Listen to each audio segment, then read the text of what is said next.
አንድ አምላክ በሚሆን በአብ በወልድ በመንፈስ ቅዱስ ስም ሚያዝያ 10 በዚች ቀን የታላቅ አባት የአባ አቡሎ ረድእ ቅዱስ ይስሐቅ አረፈ።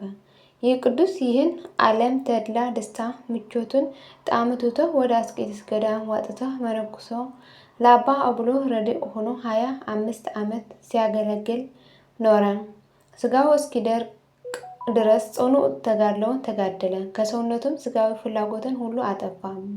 ባህሪው ቀንቶለት ኖረ። በጸሎት በቅዳሴ ጊዜ ጸጥታ አጸና። የቁርባን ቅዳሴ ጸሎትም እስኪፈጸም ሁለት እጆቹ የኋሊት ታስረው ራሱን አዘንብሎ እያለቀሰ ይቆማል።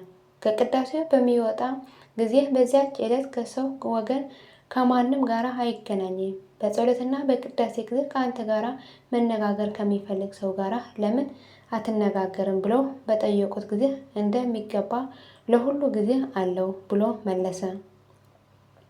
እረፍቱን በቀረበ ጊዜ በረከት ከእርሱ ሊቀበሉት በጸሎቱም ሊማጸኑ መነኮሳት ወደ እርሱ ተሰበሰቡ። ከሰው ለምን ትሸሻላችሁ?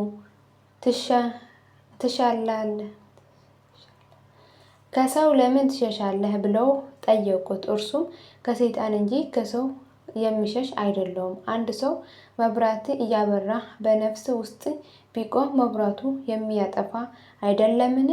እንዲሁ እኛም በጸሎትና በቅዳሴ ጊዜ ልባችን ብሩህ ሆኖ ሳለ ከሰው ጋር ተገናኝተን እርስ በርሳችን በተነጋገርን ጊዜ ልባችን ይጨልማል ብሎ መለሰ። ይህም አባት መልካም ገድሉን ፈጽሞ በገድሉም እግዚአብሔር ደስ ባሰኘው ጊዜ ጌታችን ከዚህ ኃላፊው ዓለም ድካም ሊያሳርፈው ወደደ። ጥቂት ታሞ በሰላም አረፈ። በረከቱ ከእኛ ጋር ለዘላለም ትኖር አሜን። ዳግመኛ በዚህች ዕለት ከአባቶች ሊቃነ ጳጳሳት 70ኛ የሆነ የእስክንድርያ ሊቀ ጳጳሳት አባ ገብርኤል አረፈ። ይህ ቅዱስ የምስር ሀገር አለቆች ከሆኑት ከልጆቻቸው ውስጥ ነው።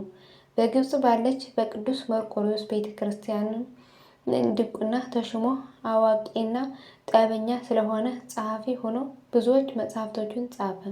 የሚበዙትም በአረብና በቅብጥ ቋንቋ ተረጎመ።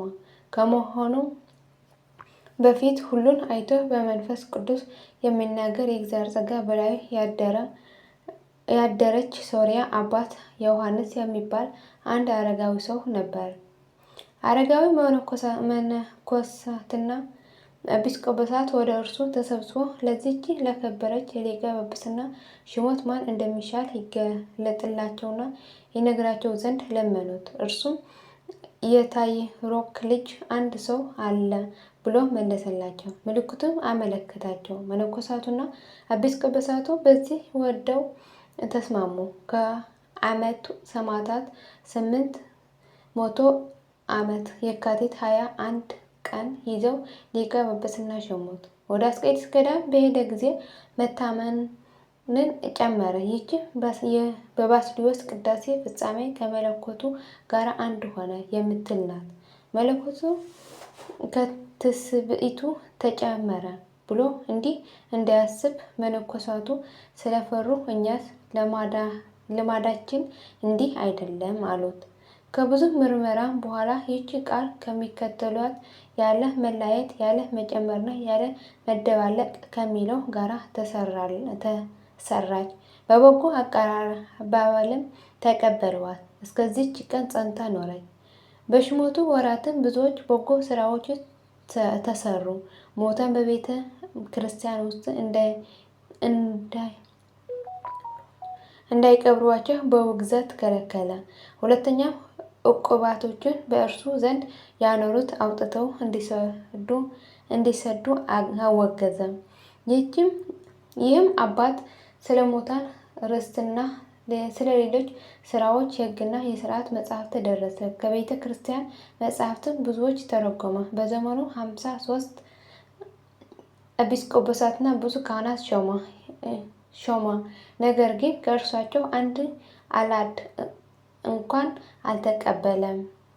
የግብፅ ንጉሥም በግፍ ከእርሱ ገንዘብ ሽቶ አሰቃየው። እንዲጠባበቁትም ሰላዮችን በላዩ አኖረ። ጸሐፊዎችና ሹሞቹ ከሕዝቡ ከህዝቡንም ሆነ ከአብያተ ክርስቲያናት ወይም ከገበሬዎቹ ምን እንዳለ ወሰደ። ባወቀ ጊዜ ስለዚህ 300 የወርቅ ዲናር ሰብስበው ስለ እርሱ ለንጉሥ ሰጡት። የዕረፍቱ ጊዜ ሲቀርብ እግዚአብሔር ትሩፋቱና ጽድቁን ለሰው ሊገልጥ ወደደ። ጥቂትም ታመመ። ብዙ ካህናትና መነኮሳትም ወደ እርሱ እንደመጡ በሌሊት ራእይ አየ። እነርሱ ወንጌሎች፣ መስቀሎችና ማዕጠንቶችን በእጃቸው ይዘዋል። እንደዚህም አሉት፣ እኛ ልንጎበኝህ መጣን። ከዓመትም ፍጻሜ በኋላ ወደ አንተ ተመልሰን መጥተን ከእኛ ጋር እንወስድሃለን። በነቃም ጊዜ ከእርሱ ዘንድ ላሉ መነኮሳትና ኤጲስቆጶሳት ለካህናትም እንዴት እንዳየ ነገራቸው። ከደዌውም ዳነ። ከዓመት ፍጻሜ በኋላ ጥቂት ታመመ። አስቀድሞ ወደ እርሱ መጥተው የነበሩት ካህናትና መነኮሳት ደግሞ አያቸው፣ ሰላምታም ሰጡት፣ ከእርሱ ጋር ደስ አለው። በዚያም ጊዜ ነፍሱን በእግዚአብሔር እጅ ሰጥቶ በሰላም አረፈ። በወንጌላዊ ማርቆስ ወንበር 14 ዓመት ኖረ። ከኖረ በኋላ አረፈ። በረከቱ ከእኛ ጋር ለዘላለሙ ትኑር አሜን አሜን። በረከት ረድኤት ምልጃ ጸሎታቸው ከመላ ሕዝበ ክርስቲያን ጋር ለዘላለሙ ጸንቶ ይኑር። የወደቀ በአፈ አምላክ ይታረምልኝ አሜን።